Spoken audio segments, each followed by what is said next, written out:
الحمد لله. الحمد لله الذي أنعم علينا بمنه وكرمه ما لا يحصى، وخلق لنا كل ما نحتاج إليه من الغذاء والهواء لتقوية الجسم وتفريح القلب والقوى.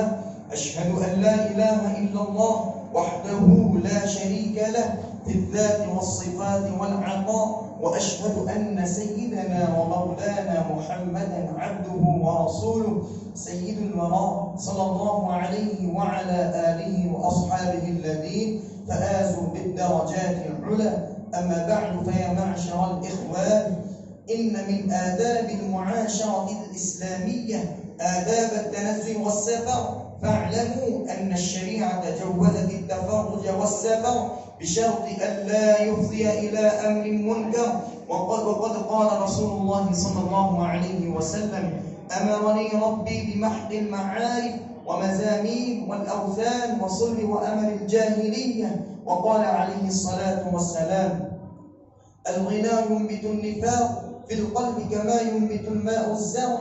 أعوذ بالله من الشيطان الرجيم. بسم الله الرحمن الرحيم. ولا تكونوا كالذين خرجوا من ديارهم بطرا ورئاء الناس ويصدون عن سبيل الله والله بما يعملون محيط. بارك الله لنا ولكم في القرآن العظيم، ونفعنا وإياكم بالآيات والذكر الحكيم، فاستغفروا إنه هو الغفور الرحيم.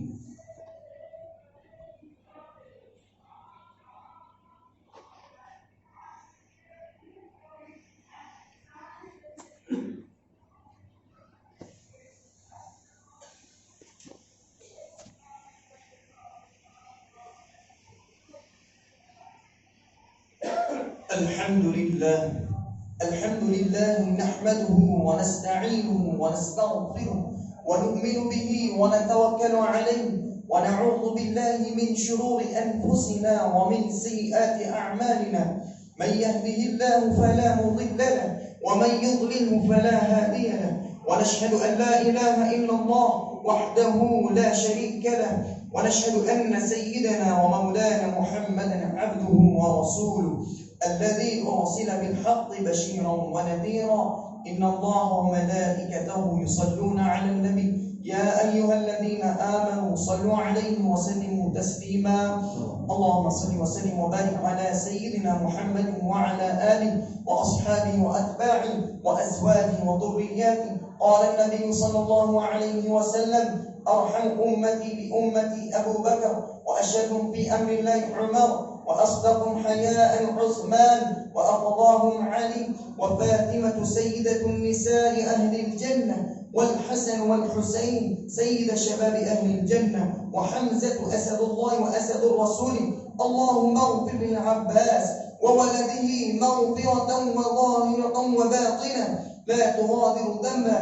الله في أصحابي لا تتخذوهم غرضا من بعدي، فمن أحبهم فيحبي أحبهم، ومن أبغضهم فببغضي أبغضهم، وخير القرون قرني ثم الذين يلونهم ثم الذين يلونهم. اللهم أعز الإسلام والمسلمين بالإمام العادل ذي القوة القاهرة والسلطة الظاهرة على الكفرة الباغية، واغفر اللهم لجميع المؤمنين والمؤمنات والمسلمين والمسلمات الأحياء منهم والأموات برحمتك يا أرحم الراحمين، والحمد لله رب العالمين.